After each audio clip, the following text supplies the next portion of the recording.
Deep dive on PR genius. All right, so have you ever gone down one of those YouTube rabbit Oh holes? yeah, totally. You start with like a cat video and end up watching a documentary about like the history of cheese or something. Right. Well, this deep dive is sort of like that. We stumbled across these YouTube trailers, right?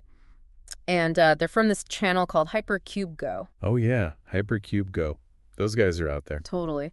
Anyway, the trailers are for this thing called Time for the Show, the movie, the P is the trailer, and there's another one called Time for the Show, the movie, Time for the movie, the YouTube video. Wait, so it's like a movie about a movie? Yeah, like meta, you know? But the trailers are so weird, so we got to figure out what's going on, right? Like, Yeah. what's the real deal behind all this craziness? Totally. It's like, Yeah. is this just random absurdity or is there something deeper going on? Exactly. So the basic premise is there's this live show called Time for the Show, right? And it supposedly comes from this underground research facility called Hypercube Labs. Underground. Like literally. Yeah, literally underground, not your typical TV studio. That's interesting. What's the show even about? Well, that's where things get really strange. It's a talk show, supposedly, but it runs on this proprietary acoustic signal that interacts with your brainwaves. Brainwaves.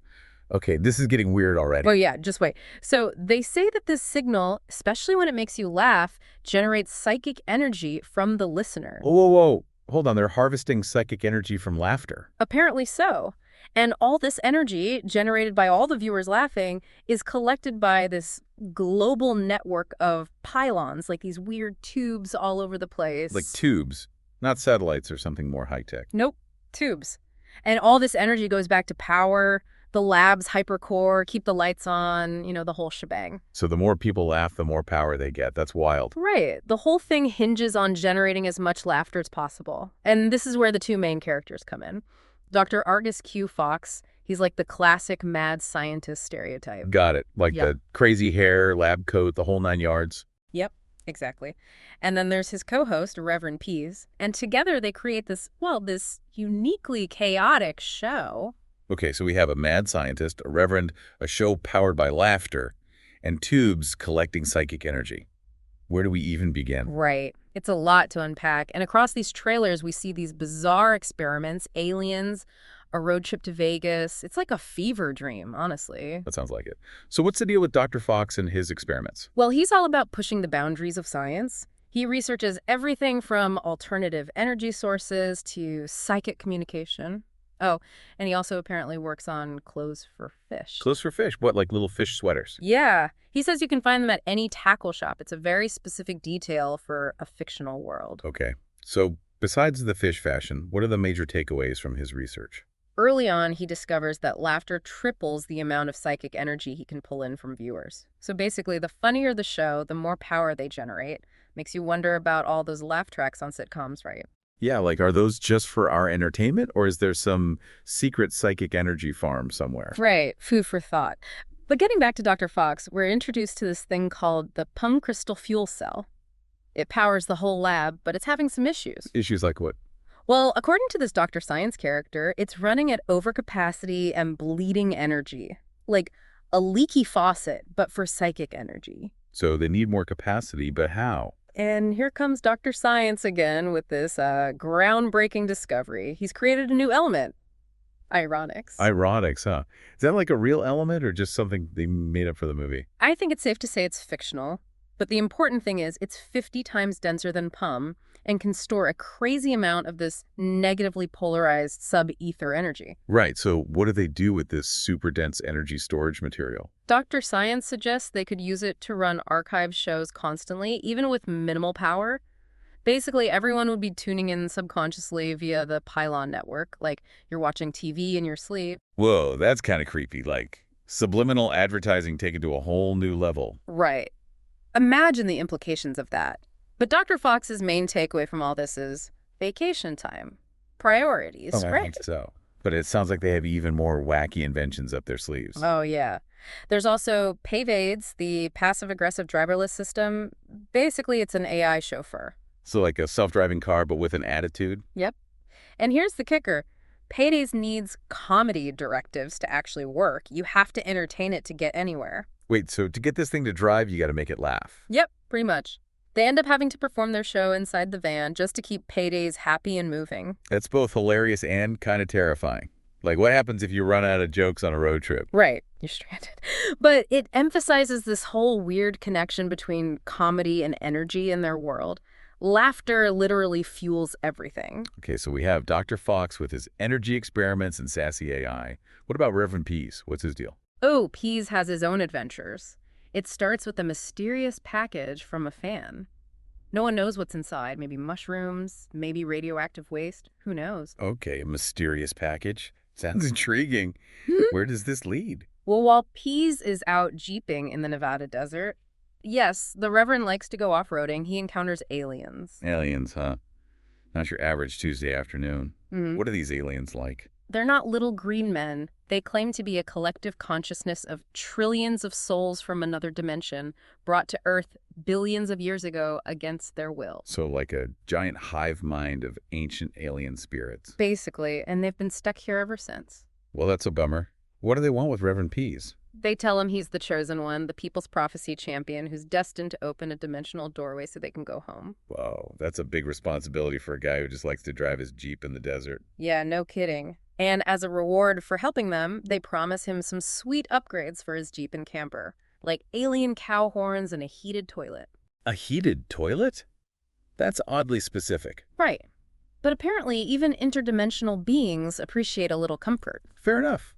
So how's Pease supposed to get these aliens home? They give him a list of things to gather, like condenser beads and tritium harmonic resonators. But, and this is important, they warn him not to involve Dr. Fox. Why not? What's wrong with Dr. Fox? They're worried about Brar the Imprisoner, some evil alien warlord who might show up if Fox gets involved. Apparently there's a whole intergalactic power struggle going on behind the scenes. Wow, this is getting complicated. It is. But through it all, Pease keeps things surprisingly grounded. Like when the aliens offer him a sandwich, he complains about the lack of spicy mustard. Classic Pease. Even with aliens, he's got his priorities straight. Exactly. He's like the voice of reason in all this craziness. So how does this alien encounter tie in with Dr. Fox and the rest of the story? Well, after meeting the aliens, Pease goes missing. Which wouldn't be such a big deal except for his very normal day job at Global Consolidated Information Technologies.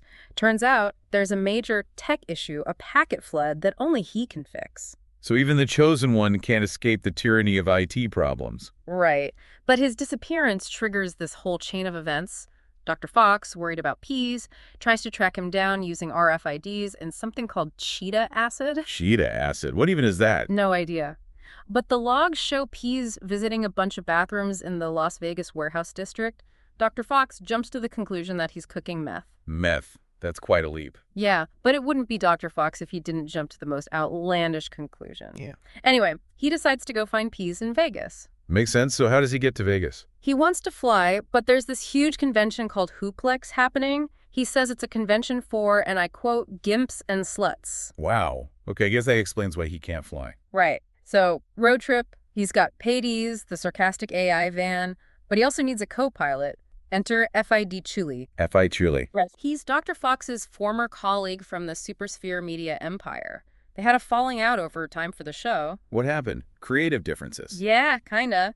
Dr. Fox liked the low-budget weirdness, but FID saw its money-making potential and went on to build this whole media empire. So is FID willing to help Dr. Fox? Not without a hefty price.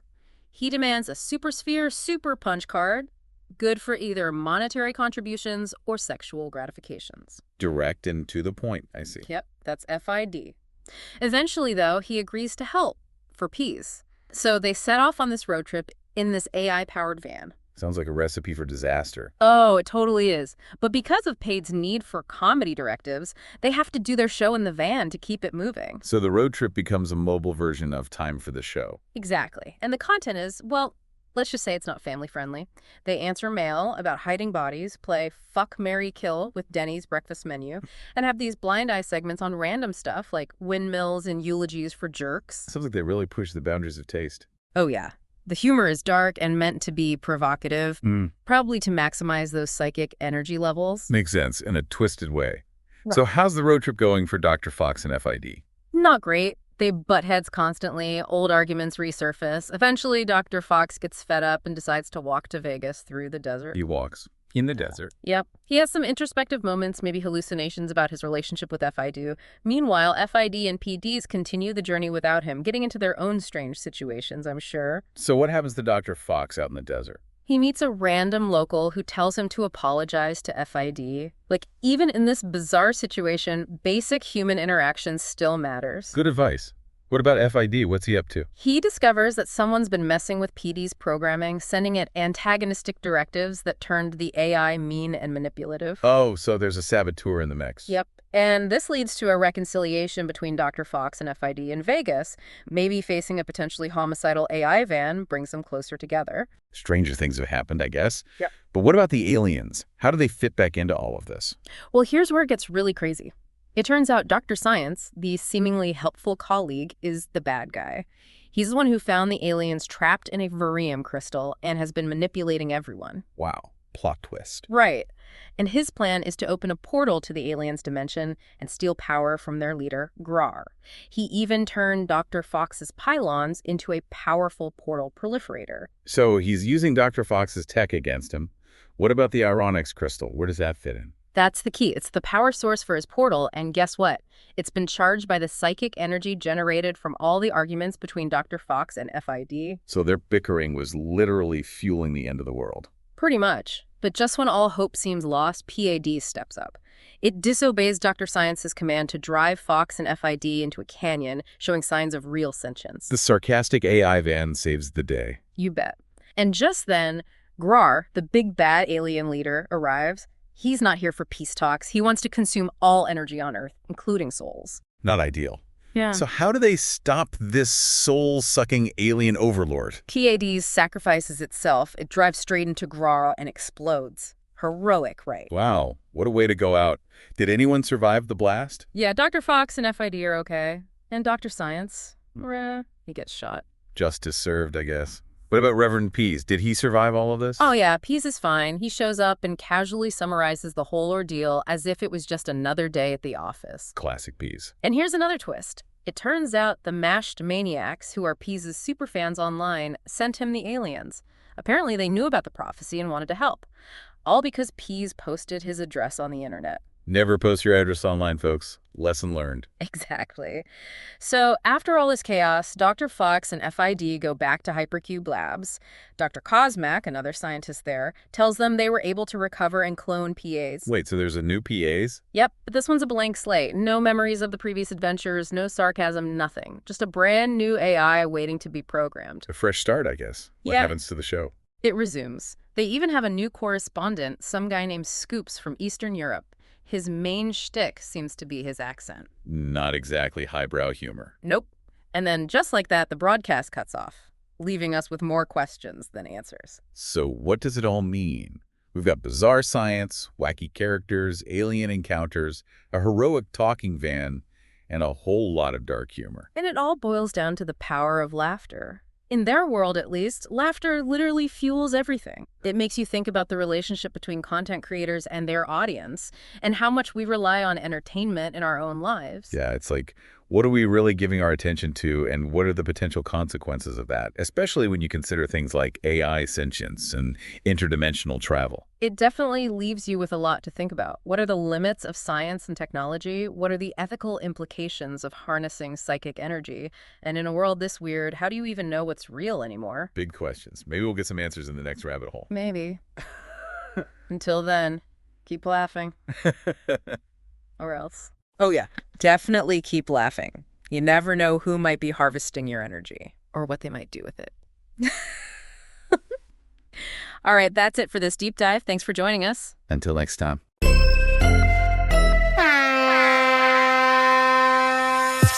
Deep dive on PR Genius.